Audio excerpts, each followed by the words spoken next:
week started registration for the spring semester. So as a reminder, be sure to check in with Ms. Talina Sabito, your GTF advisor, for approvals for spring classes. If for some reason you have difficulty getting in, getting a response from her, please be patient. It's a crazy time. She is the GTF coordinator, but also GTF advisor, but she is also an advisor for other students as well. You definitely need to see Ms. Sabito.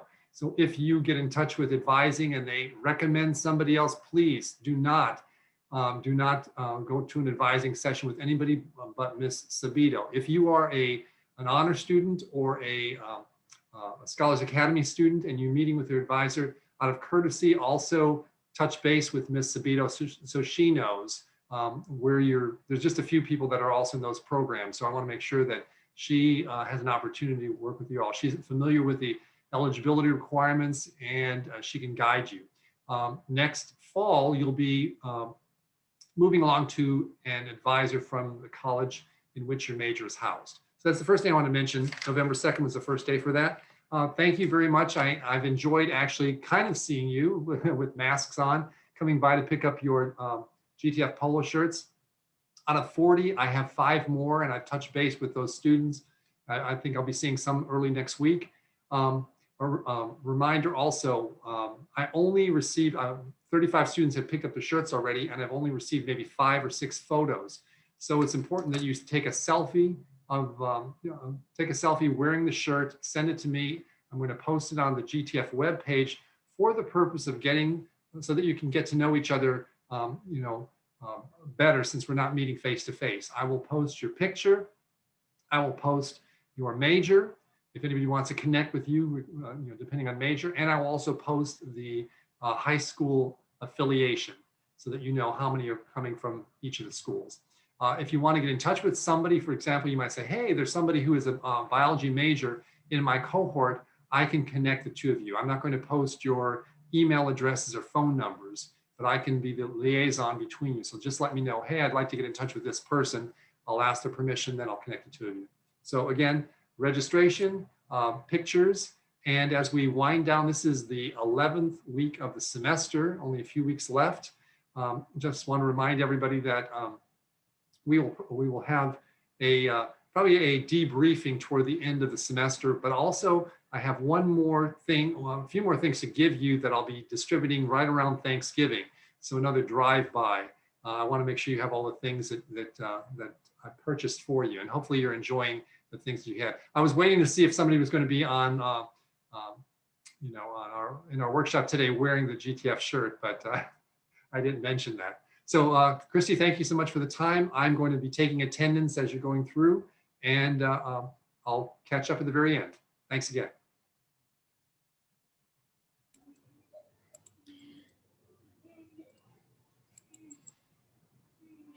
Thank you, Brandon, so much. I just made you a co-host just in case we have anyone that is actually waiting to be admitted into the meeting room. I've been allowing everybody that's logging in right now. So I just made you a co-host so you can help me out with that while I'm presenting. I've also, like I mentioned, we are recording this session. I just talked to one of the GTF scholars and sent her a former invitation from Zoom Room. I understand that there's other GTF scholars trying to get in. And so once again, it is being recorded. I do apologize for this technical difficulty. Lesson learned, technology, as well as, having other meetings scheduled around the same time. It could just change all of the meetings. So let's go ahead and get started. How's everybody doing this morning? Good. How are you? Doing good. A little panicking up there a little while ago. I was panicking there, but better. Okay, so let's go ahead and get started with the final GTF Scholars Workshop. I cannot believe that we are already about to end this this unusual semester. But kudos to you all. You all have been, hanging on in there and making it, making it possible for you to attend school, especially on this, in this online environment that sometimes can be confusing and, definitely with technical difficulties when you're experiencing them. So let's go ahead and get started. Let me share my screen.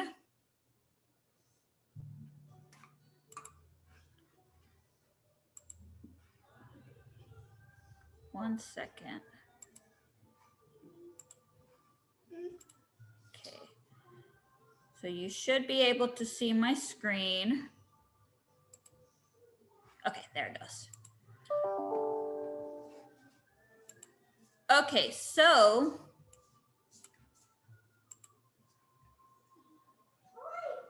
oh, what happened? Okay, so today's topic is going to be rock your resume. We will go ahead and talk about different tools and tips on how to create a rocking resume. So we will be helping you to ensure that you're in tune with what employers want. So let's go ahead and get started. Once again, in the beginning of each GTF Scholar workshop, I always like to just remind you of what the main UHD centers, the main UHD career centers are what we do here. And let's go ahead and let's see. 1 second. Make sure if you are logging in that you mute your mic. Otherwise, it can be a distraction to everybody. Okay. All right. I do apologize for that hiccup. So yes. So how can the UHD Career Centers assist you? We do have 2 career centers on campus. We have the main Career Development Center, and then we have the College of Business Career Center. And as we mentioned before, for GTF scholars, I am your career coach. And so you are assigned to the UHD Main Career Development Center, regardless if you're a business major. And that's because you are part of the GTF Scholar cohort. And so the GTF scholars fall under the University College, which is actually housed under the Main Career Development Center. And so this is just a reminder of what we do. We help you with self-assessments, career coaching, reviewing your resumes, mock interviews, career fairs, and we also have an online job board, as well as we help you with job/internship strategies. Here's a couple of reminders. We are having, November is actually National Career Development Month. And so we have a couple of workshops coming up. I will go ahead and send that information to Mr. Kuzmic. As well as you may have already started receiving emails from me. I will have 2 workshops for University College coming up in a couple of days/weeks. And so the first one is actually career development during COVID. So that one should be coming up next week. And then I also have one in the middle of the month, which is actually, understanding what you could do, connecting your major with your career. Now, that one will be designated for our University College students, which are interdisciplinary studies students, as well as applied administration. But the tips and tools and strategies that we will be discussing could help everyone, because sometimes we don't know how to, or we don't understand the connection that our major could have in regards to our career. So sometimes we as individuals get so, we concentrate so much on, well, I'm majoring in psychology, so that means I should only get jobs in, the psychology field, or I'm majoring in English, so that means I should only get jobs in English, fields, or usually, that will open the door to teaching. But in this workshop, we will discuss how really it's the skills and the information that you learn in your classes and how you apply them to the career that you are pursuing. And so I think that that's a neat workshop that, even our GTF scholars, as well as our other cohorts under University College can attend, because you'll be able to find and receive lots of good information on how to make the connection of the skills that you are learning in the class, as well as in your projects and internships, and how to apply them to the career pathway that you are interested in. We will also have a UC alumna. She actually graduated from the University College, and she graduated with an interdisciplinary studies degree, and her concentration was psychology. But then she went off to graduate school, earned a master's in health behavior, and then now she's earning a PhD in health behavior. So I think that she's an awesome opportunity, an example of how she was able to connect the information and skills that she learned in her degree towards her career pathway. And so those are a couple of workshops that we have coming up for University College in honor of National Career Development Month. But then the main Career Development Center has all these activities coming up throughout the month of November. So we've all been busy. It's been all hands on deck. We've been coming up with all these different workshops.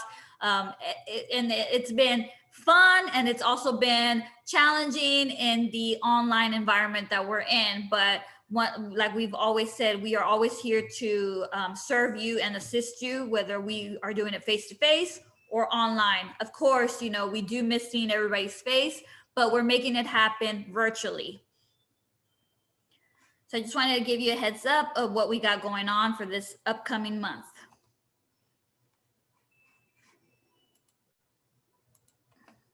Okay, so let's go ahead and once again, let's circle back on what skills do employers want. Now, throughout the past two GTF workshops that we've had, we always want to make sure that we emphasize on what are employers looking for. And so, like I mentioned, with the National Association of Colleges and Employers, NACE for short, which is our governing professional organization that makes a connection between colleges and institutions with employers. And these are 500 Fortune companies. These are MD Anderson, Google, Apple, Microsoft. And what they do is that they actually interview employers, and they want to find out the information and data of what CEOs, what hiring managers, what are they looking for when our students graduate, and what they should be already knowledgeable in. And so I always want to drive this point that you, throughout your time here at UHD, make sure that you are utilizing all of the information and all of the help and assistance that your professors, GTF is helping you with, as well as all student services. Make sure that you are going in there and understanding, okay, this is what I need to be able to understand and comprehend and gain these type of skills. And so it's critical thinking, oral, written communication, teamwork, leadership, digital technology, professionalism, work ethic, career management, and also the to be able to work in a global intercultural fluency. So once again, we've gone through these in the past two workshops, so I'm not going to go too much into detail with these. I'm pretty sure by now it's already, you've already have it like in the back of your mind, like, okay, this is what I need to do. But for the sake of the resume writing workshop, we also want to make sure that when you are creating your resume, that you are actually putting all of these skills in your resume, that you're communicating these skills into your resume, so employers could see that you are you have all of these amazing skills, and these are transferable skills that can go anywhere. So what is a resume? Let's go ahead and get started. And I hope that you love our memes in the background. Anytime that we have a workshop over resumes, or when we meet with students on our one-on-one coaching sessions, resumes can be very technical and very mechanical. You're basically, what you're doing is you're writing all of your experience, your skills, everything that your knowledge into a 1 to 2 page paper. And so we're trying to squeeze all of this information, and there is a skill to writing a successful resume. And so when we get into the mechanics of writing a resume, it could be a pretty daunting, it could be, more technical than the other workshops that we have. And so we've tried to make it as fun as we can with this amazing, presentation. And so as you can see, when the team created this presentation, you know, all of us are animal lovers, we love music. And so we try to just bring some humor into it and at least make it, you know, not too boring or technical. And so for the resume, what is the purpose of a resume? So the purpose of a resume is to persuade an employer to grant you an interview. It's your marketing tool. It's not a tool that will get you hired. It's actually a tool that will get you an interview. And then in the interview is when we will work together to make sure that you ace your interview and then you are hired. So it's basically like the slide says, it's your marketing tool. And so there's ways on how to make the resume stand out and how to make sure that it bypasses, you know, applicant tracking systems or software, ATS for short. Those are what companies are using nowadays whenever you apply to a job. Even when you're applying to a seasonal job like Old Navy, you know, right now there's so many retail and so many department stores hiring for the seasons coming up. And you may see signs outside of their, you know, store windows saying hiring. But as soon as you go in there and you ask, you know, hey, you know, where can I apply? Either they already have, you know, a computer setup where you can go and apply online. I'm not sure if they're still doing paper applications, but most companies already have, or most stores, excuse me, already have, you know, a computer set up somewhere at the front of the store where you go and apply online. And so whenever you go and apply online, you know, the system that they use for you to be able to submit the application, upload a resume and a cover letter, that is called an applicant tracking system or applicant tracking software. And so we career coaches and career centers, you may hear us use our technical jargon from time to time. We will probably say, hey, we're trying to help you to make sure that your resume bypasses an ATS. And that's what that is. So applicant tracking systems are set up and designed to be able to take in so many applications and resumes, you know, especially if you are a popular company or an organization that receives tons of resumes. For example, MD Anderson, I believe they receive about 80,000 applications a month. So they do not have an actual human being going through there and, you know, going through all these resumes. They actually rely heavily on ATS, on their ATS. And so what these ATS, they are designed to be able to pick up certain keywords, certain formats of your resume, and they will, depending on how your resume stands out and if it has what it's looking for based on the job that you're applying and the job description, then you make it to the next round. And so our goal at the Career Center and as a career coach is to help you make sure that your resume stands out. It has what these ATSs are asking for. And on top of that, it also has what a hiring manager is asking for, or, you know, a supervisor or a CEO. And so, you know, it's a chance for you to showcase the skills that fit with the desired position as well. So quick question for everyone. Should you only have one copy of a resume? And you can unmute yourself or you can, you know, enter your answer in the chat box. No. Perfect. Okay, so I have a couple of no's. Anybody else has a yes?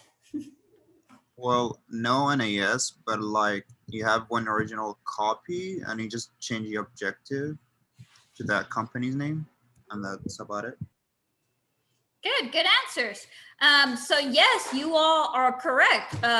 You should not have one copy of. You should let me rewind that.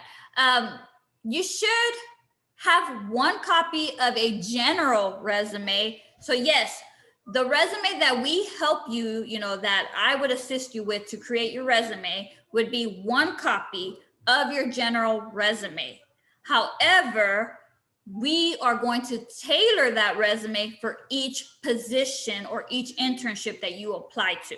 So you all are correct, is that yes, you know, you should not use one copy, the same resume for all positions and internships that you apply for, but you should have one blueprint of your resume or one general copy that you can tailor and tweak for each position. So kudos to you all. You all are right in your answers. And so that's what we do at the Career Center, is that we help you draft your general resume, and then we're going to help you with other copies and, excuse me, not other copies, but we're going to create a different type of resume for each position that you're interested in. So your resume should be able to distinguish you from other candidates by featuring your unique accomplishments and experience. 1 second, you all. I have a toddler, so he's asking me for something right now. I do apologize for that.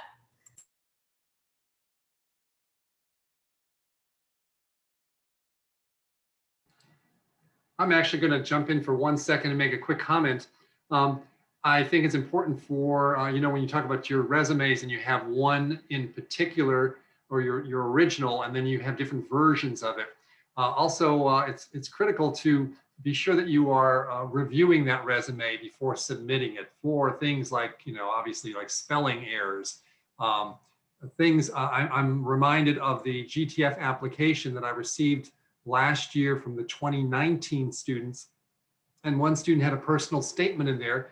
And in the personal statement, the student mentioned something about can't wait to graduate from Sam Houston State University. And he was applying to University of Houston downtown. So clearly you need to make sure that you are not just using that original and shooting it out to all these people without ever really reviewing it. So, just be real careful on that. A second point I'd like to make is about leveraging your position as a GTF scholar in those resumes. And I've said this before, when you list something like GTF scholar, just be sure that you can leverage it to your advantage. For example, by saying, this is a distinction given to only 40 students per year at only 8 institutions in the state of Texas. That in itself gives you more credibility. So I was just filling some space there for you, Christy, but I had a couple points about, I was mentioning about a student who applied to GTF and mentioned in his personal statement that he couldn't wait to graduate from Sam Houston State University because he never really reread that personal statement that he shot out to several schools. Right, correct. And thank you so much, Brandon, for jumping in. No problem. I do appreciate it. Thank you all for being patient. Like I said, I have a toddler, and right now he's my supervisor. And he's in the middle of potty training. So it's been an up and down roller coaster. But yes, Mr. Kuzmak does have a point. And so in a couple of slides further, we will show you how to put all of the information that you are doing, all the experiences that you're actually getting, through GTF. And so I have a couple of slides further down on how to enter that information. But that is a good point. You want to make sure that everything that you're doing at UHD, you include it on your resume because it is valuable experience. And the skills that you're gaining from all these experiences are valuable and are transferable to anything that you decide to pursue, whether that's graduate school, a professional program, or an actual career. So yes, your resume should distinguish you from other candidates by featuring your unique accomplishments and experience. In this case, one of your unique accomplishments and experiences would be GTF. As well as any other, maybe you're participating, you're a GTF scholar and you're an honor student, or maybe you're a GTF scholar, but you're also involved in so many student organizations and you serve, a role in those organizations, you serve on the board or something like that. So you want to make sure that what my suggestion to you all is take out a scratch piece of paper or use your notes apps on your, your cell phone, and just type in everything that you're doing right now, everything that you're involved. Of course, I know if this is your first semester at UHD, and so under these unusual and unique circumstances, it may be hard for you to get, involved on campus, like in a student organization, but do not forget what you're doing for GTF. So definitely start writing everything that you've done, these workshops, any meetings that you've had for GTF, and just start taking note of all of that because you will need that information once you get ready to create your resume. Next, it should provide an overview of your academic and employment experience. So we're going to include the information that you have had, academically. So if I believe that most of you all or everyone in this cohort does hold an associate's degree. So we're going to include that information. And then as well as any employment that you may have had. I always get the question, well, what if I'm applying for a career that has nothing to do with where I'm currently working on? Maybe I work part-time at HEB as a personal shopper. You would be amazed of a position that you currently have right now, whether it's part-time or full-time. You may think it's not relevant, but the skills you are learning in that job are relevant and are transferable to your career pathway. It's really how we are going to communicate that information in your resume. So I strongly believe that, you know, we can use your part-time positions, you know, or full-time positions that you're currently doing right now and help you make that transition. We would just definitely focus more on the actual career competencies that you are learning in that career position, in that, excuse me, in that part-time or full-time position that you're currently in right now.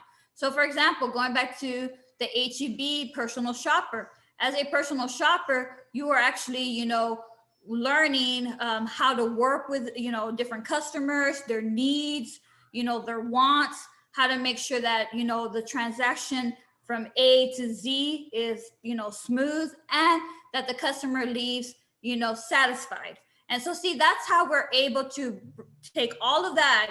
You know, as a student, you may think, I'm just going and picking their produce, or, you know, pretty much just going on an errand and getting everything that they have on their grocery list.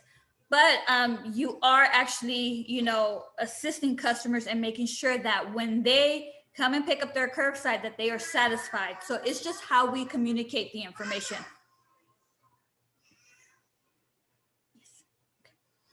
The next one should, the last one should, you should have it a professional appearance and be easy to read. So professional appearance and be easy to read. We always recommend not to use any of these fancy templates that we find maybe, you know, online for resumes, or even Microsoft Word. They do have, you know, resume templates. The reason why we discourage using templates is because going back to the applicant tracking systems / software, these the ATSs, they're designed, sometimes some of them are designed not to pick up the templates. Sometimes the tables, you know, the macros, the borders that they use may not bypass the scanning software that the ATSs have.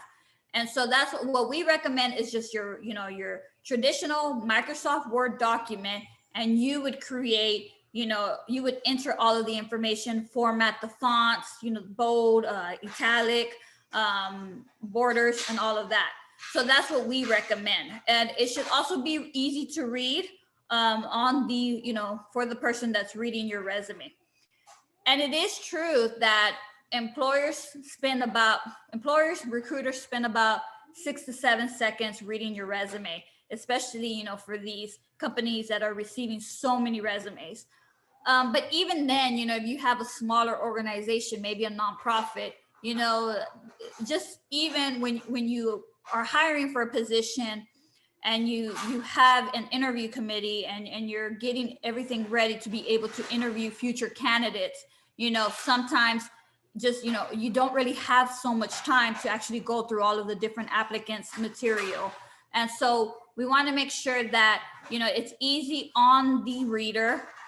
Research has shown, and after attending so many workshops, research has shown that, you know, the human eye, naturally, we tend to read from left to right. And so when we are working on resumes together, we end up reading from left to right. And what I like to do with my students is make sure that all of your information flows in that way. So, you know, everything starts off from left to right. And so that's what I tend to work with you all on, how to make sure that, you know, nothing is skipped for the person that, for the manager that only has 6 to 7 seconds to review your resume.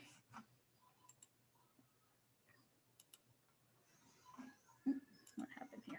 Oh, okay.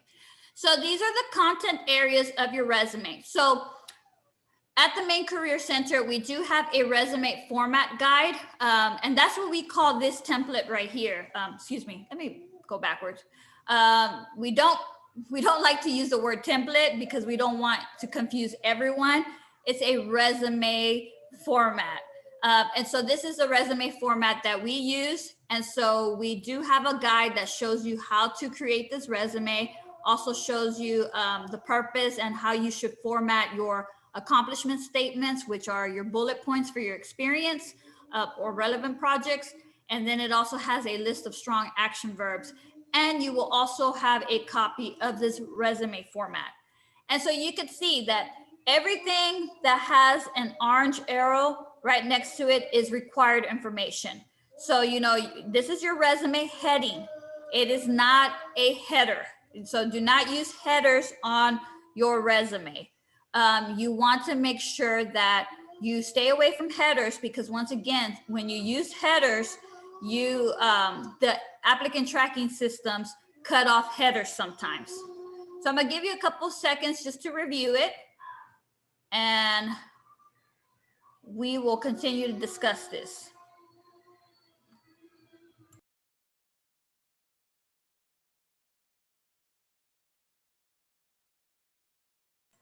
Okay, and so looking at this is your resume heading. It should always be 18 to 20 point font. And then of course your contact information should also include, you know, the city and state.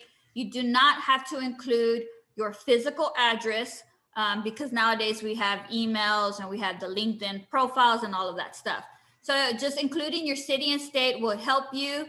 Your contact number, make sure that it's a telephone number that you can, you know, they can contact you and they will be able to reach you. So for example, make sure it's your cell phone number. Nowadays, it's everybody's cell phone number, but you would be surprised of how many people still include their landline and, you know, they're probably not at home. So, you know, just to be on the safe side, cell phone number. And speaking about the cell phone number, make sure that you also update your voicemail greeting to something professional, especially if you're going to include your cell phone on your resume, your cell phone number on your resume. You can also include your LinkedIn address or your LinkedIn profile link. And so with that, if you don't have a LinkedIn profile, make sure to create one. It's free. We can help you with that. We can make sure to help you create one and make sure that we focus on the sections that should be published. And then of course, a professional email address. And so once again, that goes back to your, you know, voicemail greeting. You also want to make sure that your email address is professional. So it could be your first name dot last name, you know, at Gmail. So it could be like Christy's, you know, Christy.Cervantes@gmail.com. It could be something, you know, something that is just professional, you know. Let's go ahead and not use, you know, cutie pie 123 at Yahoo or whatever, because that also, you know, employers pay attention to that as well. You think that they don't, but those small details do stand out to employers as well as hiring managers. And it just goes back to the whole professionalism. Next, the next requirement should be a summary.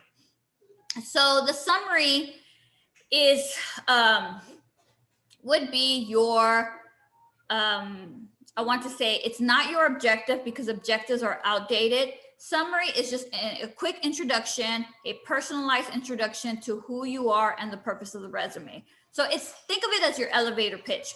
So in your summary, you should include, you know, information about, you know, your experience and your skills and what you are currently seeking. And so we have an example right here. We left some of the, you know, important information, the characteristics on how to describe yourself, adjectives blank, because you will be able to personalize this. So for example, you have blank college junior pursuing a blank degree with a passion for or interest in blank or seeking a blank position, excellent at blank and skills, highly with the ability to, you know, you can fill it in.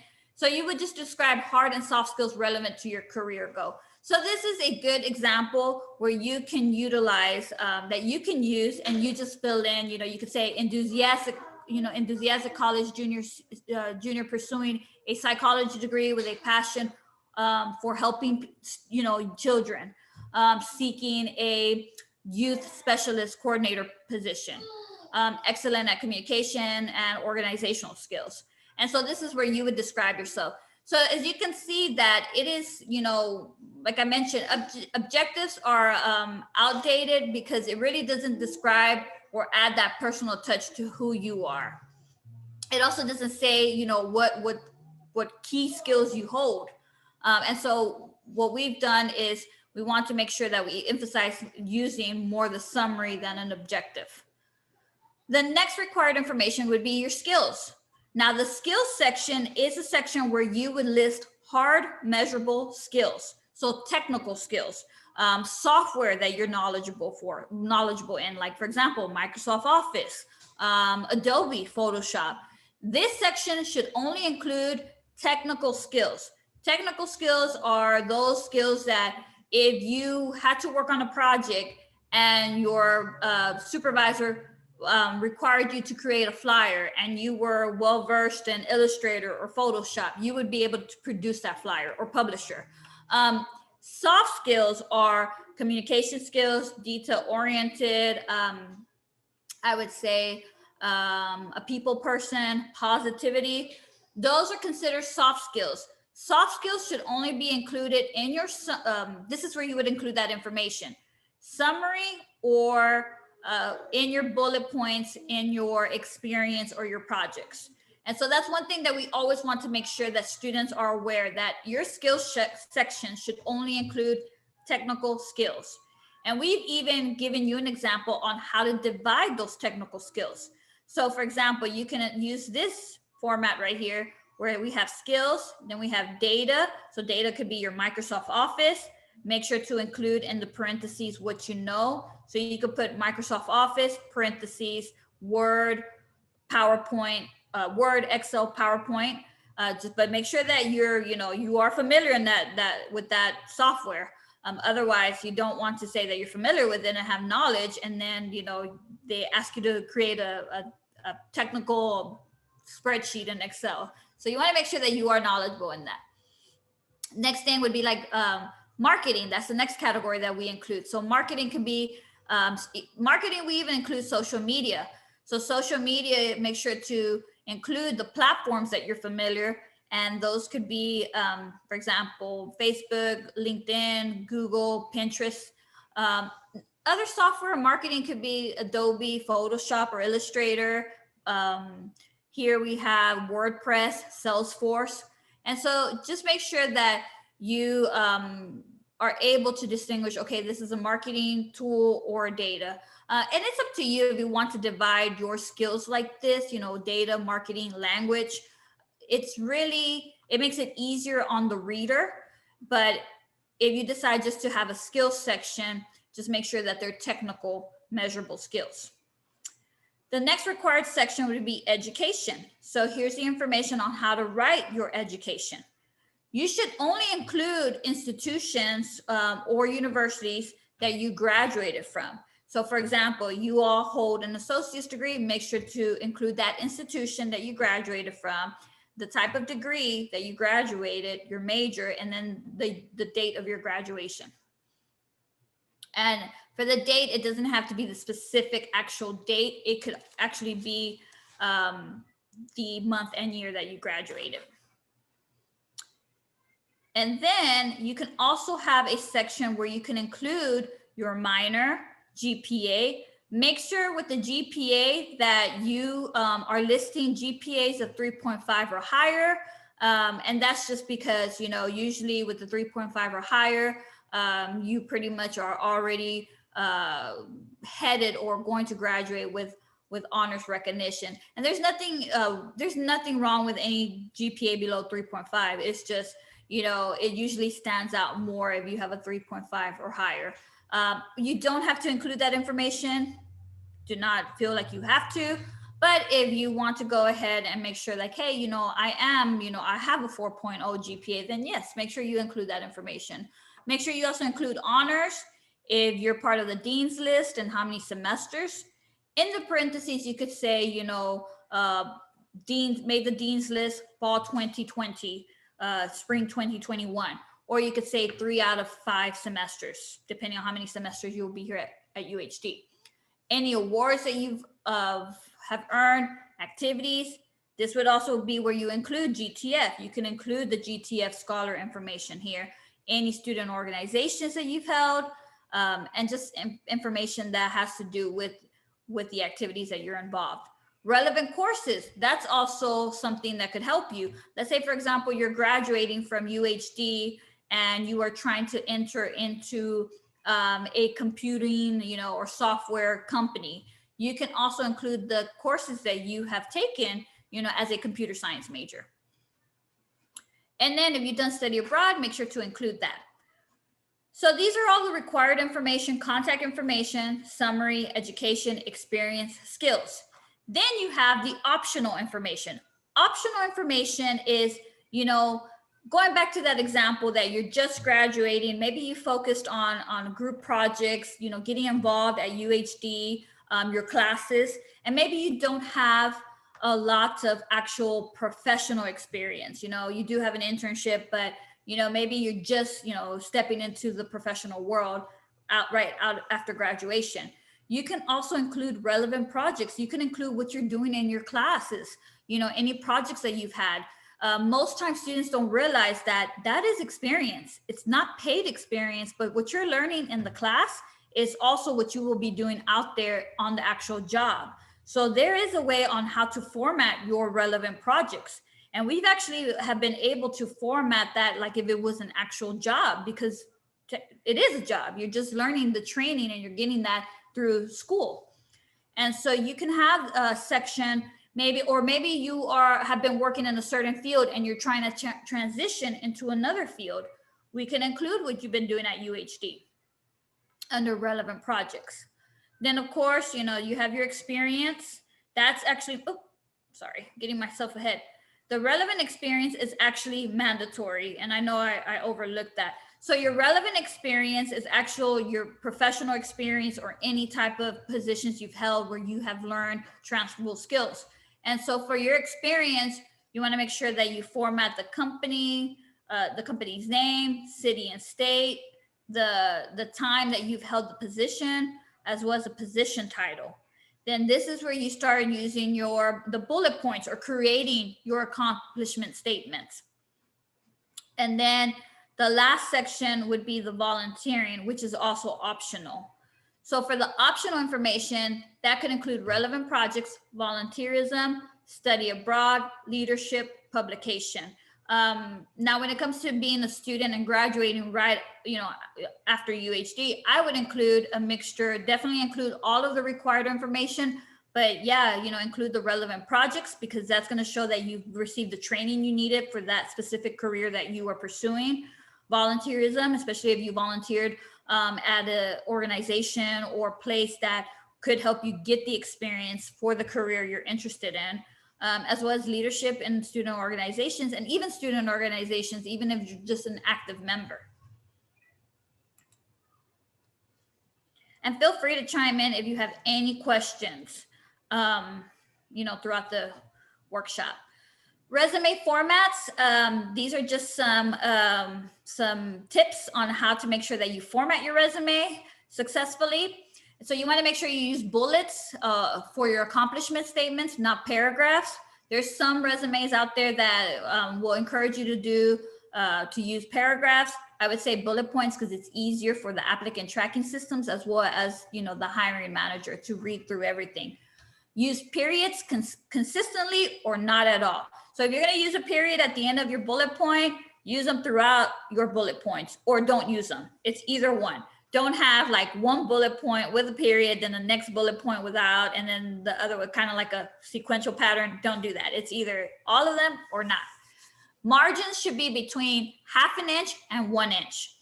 Let's say that you were heavily involved in projects, have experience, volunteered, and you also have a part of student organizations. I would say use 1/2 inch so that way we can spread that information to try to make it all fit in one page. And we'll get to that in just a second. Should it be 1 to 2 pages? And we'll get to that. That's actually a bullet point further down. Do not crowd the page. So your resume should be 1 page. So that's when we will work together and we will say, hey, you know, this information, you should include it. This information, let's go ahead and omit it, okay? Then your, there are exceptions when you should use, when your resume should be more than 1 page. And that's, let's say, for example, you have, you know, you're midway into your career. It's okay for you to have 1 to 2 pages. Okay, 1 second. Your font should not be no smaller than 10 points. Of course, remember, the smaller, then it's going to be kind of harder for the reader to read your resume. Choose your font wisely. Make sure that you stick to the professional font. Time News Roman, Arial, Calibri, you know, make sure that you use the professional looking font. You know, we can't use Comic Sans, you know, that one's fun, but it won't look professional on your resume. And then everything that you list, all of your experience and your education, has to be in reverse chronological order. And that just means make sure that you start with the most recent to the, you know, the oldest. And then you should be able to easily identify sections. So going back to the resume format that we showed you, you want to make sure that you have summary, the different sections easily identifiable, excuse me. And then no pictures or graphics or overuse of colors. For the sake of applicant tracking systems, you don't want to use colors or pictures. They won't bypass the software. And then consistently use bolding, caps, italics, and bullets. So if you're going to bold-face the company's name, you want to do that for each company or the institutional's name. And then as a reminder, stay away from resume templates. They're choking screen software. They choke screening software. So, excuse me. Any questions so far before we jump into on how to write accomplishment statements? No? Okay, we're good.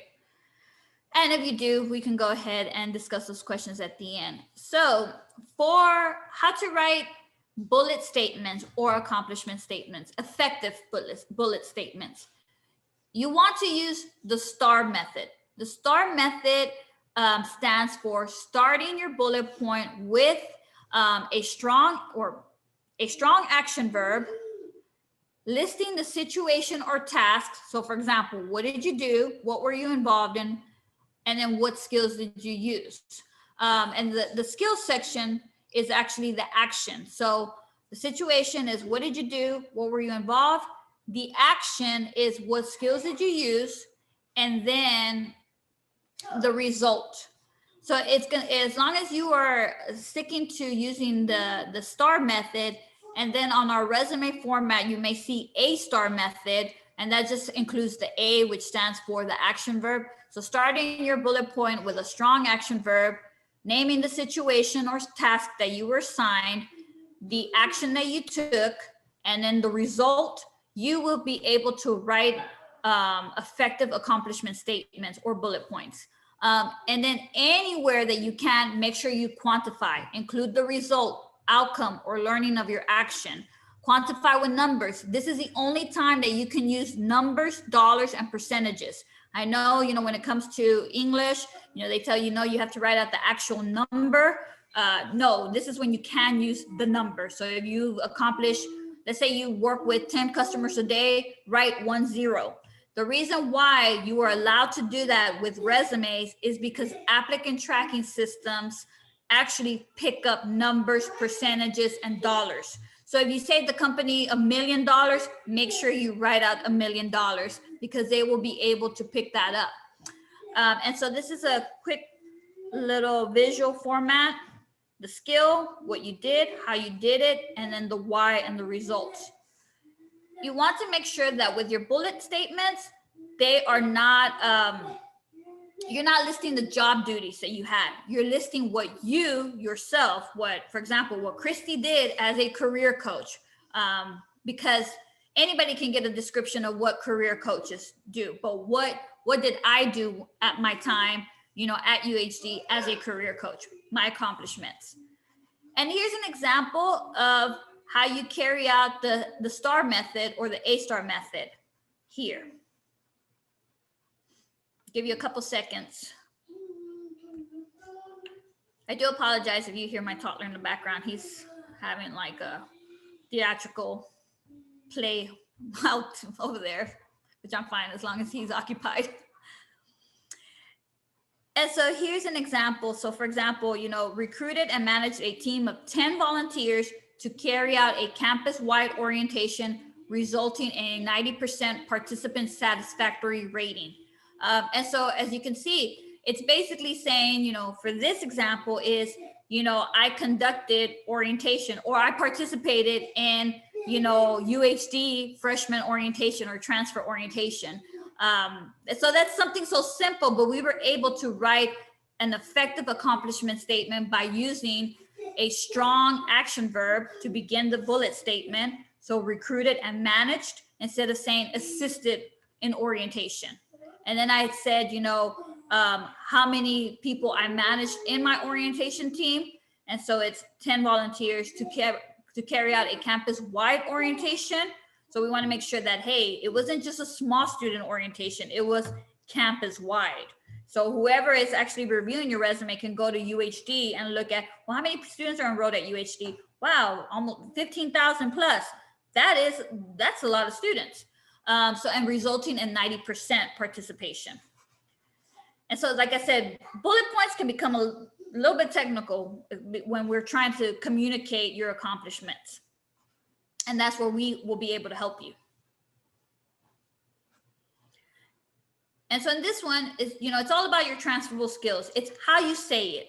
What skills did you use in prior jobs that you would use in the job you're seeking? Going back to the HEB personal shopper example, you know, those are transferable skills. You're able to use your people skills, and we're able to transition that into another, you know, to your career that you are pursuing or another position. So it's really how you say it. So for example, if you were providing information, evaluating, recommended, you want to make sure that you choose words that sound like the industry you're targeting. So here's another example. Instead of stating that you answered phones in the returns department, you can say advise customers on return options and policies available while utilizing courtesy and professionalism. So see, it's basically saying the same thing, but we have actually polished it and made it sound really professional and really fancy by just using a strong action verb to begin your accomplishment statement. And don't worry, we have a list of all these strong action verbs that you can use. Because I know sometimes you're like, well, how can, you know, I can only say this word for so long, you know, or so much throughout the resume. We have a list, we got you covered. And then here's the example that we had talked about earlier, translating your UHD experiences on your resume. So here's an example that I provided to you for, you can include the information that you're doing here for GTF. You could either include it in professional development or activities under your education section, or you can even include it under relevant projects or relevant experience. And so we were able to create an actual accomplishment statement for GTF. And so see, we have, in this section, we have it under professional development. We included the name of the institution or organization, company, in other words, that this happened, where, what it was, and then we made some bullet points or accomplishment statements. So it's participated in monthly workshops to develop career and academic planning skills, engage and collaborate with peers to complete assignments, build network and develop career-related skills. One of 8 universities chosen across the state of Texas to receive the Greater Texas Foundation. And Brandon, please make sure to correct any of that information. But, you know, this is how we would document what you're doing here in GTF. So if you like, you can take a picture of this so you can put it on your resume. Chrissy, I wanted to make a quick comment, and this is not so much GTF in general, but with the University of Houston downtown. I'm reminded by many employers, particularly if students are not going into graduate school, going right into the workforce, they graduate with their degree and they submit their resume for consideration. most employers truthfully will not be looking at a transcript to see what you got in college algebra, but what they will be looking at, not so much the transcript, they will look at what institution you graduated from. And the idea that you graduated from University of Houston downtown carries a lot of weight with it.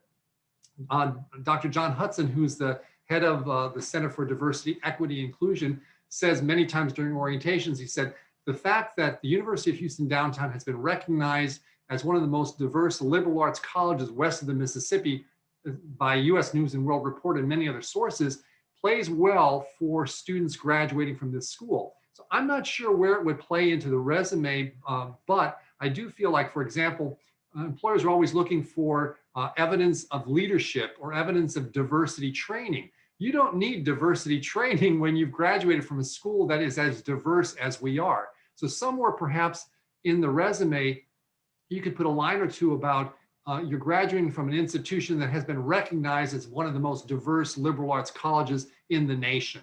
And that would be a very valuable way of leveraging just the sheer fact that you graduate from this institution versus some other.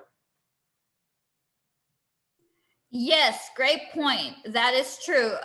So yes, you can make a note, and include that on your resume. You can also include it as well on your cover letter, which we definitely also have some workshops on that, and we could also help you with that as well. But those are good points, really, really good points. And so, yes, so I would definitely recommend, take a picture of this if you haven't already done so. So that way you can already have an idea on how to state, the GTF, being part of GTF and the experiences that you are learning and pretty much all of the skills that you are actually gaining and being part, of the GTF program. The next section would be relevant projects. So going back to what we had mentioned earlier in the presentation is, let's say, for example, you've been a full-time student. You haven't been able to, you're focusing on being a full-time student, which most of us have, I know I was a full-time student, when I was in college, and I really didn't have a lot of professional experience. So you can include relevant projects. You can include what you're doing in your class, in your classes with your professors. And this is an example of how to include this information. Of course, this is for, I believe that the first one is for, I would say maybe a computer science student, but then you also have like a student researcher experience there. So I'll give you a couple of seconds to read that.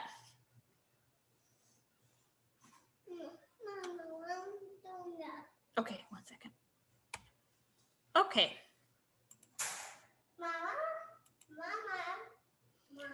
And here's some resume do's and don'ts. So of course, with the do's, you want to make sure you read the job description and company site before drafting your documents. So make sure that you read the position that you are applying to. Going back at the very beginning, should we only have one copy of the resume and send it out to everybody? Or should we actually have a general copy and then tailor it? And we did say, yes, have a general copy, but then make sure you tailor it for each job that you're applying to. You also want to customize your skills and experience to each position you apply for, and then spell out the company or organization names, spell check, no personal pronouns, and don't include I, me, my, whenever you're writing your summary, your professional summary. You want to make sure that you write it in third person. And then don'ts, do not have grammar or spelling mistakes. So make sure you proofread it. Make sure that you submit it to us to help you review your resume. Do not list identifying information such as your social security number, your age, or your marital status. So no personal information on your resume, just your email and your cell phone number. And then do not include references or references available upon request on the document. This is something that's outdated, just like the objective, because whenever you apply to a position, you have to fill out the actual application, and then you upload your resume and your cover letter. So on the actual application, you will have a section where you can write that information, where you include your references. Do not lie about your experience. That's huge. And then do not send a generic resume and cover letters to everybody. Employers catch that. They're able to see, oh, this is the same resume that you sent for another position. And then just remember that you can always upload your resume for me to review it. That would be on Jobs for Gators. I've had several of you all reach out to me already and send your resume over to me. So good job. Keep doing that. Kudos. But if you haven't and you want to make sure that you can get started on your resume today, it doesn't hurt. You can always upload it to Jobs for Gators. That's where I would review it and send it back to you. You can set up an appointment with me so we can create it. I always say you want to make sure that you always have a resume just, on your, saved on your computer, or, just have it in handy. You never know. Even if you're not looking for a job right now, start adding all that information, to your resume. Why? Because by the time you know it, you're happy, you're all, you're working on your work and you're doing everything you need to do. You're learning so much valuable information. You're gaining all these skills.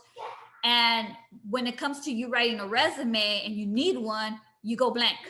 So I would say if you start now and you just start taking notes, going back to that scratch paper example, just make sure that you keep it somewhere where you'll remember it's at. It's going to help you, because sometimes you're not even looking for a job and an opportunity comes your way and then you're scrambling to get your resume ready. So start now. Doesn't hurt.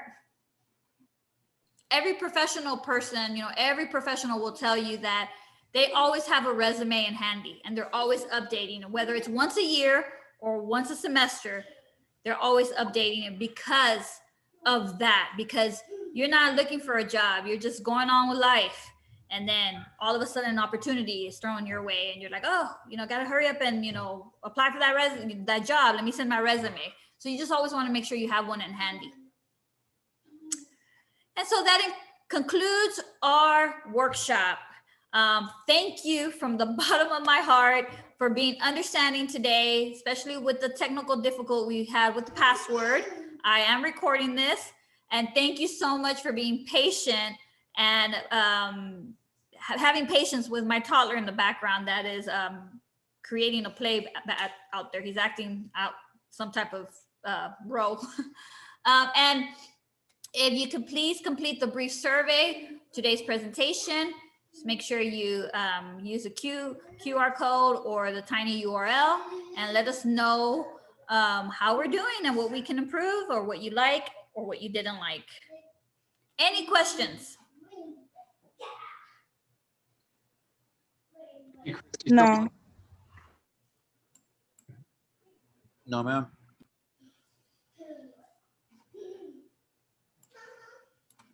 I just want to take the opportunity to thank you, Christy. This is the third of 3 workshops this fall semester. It seems like the semester has just flown by.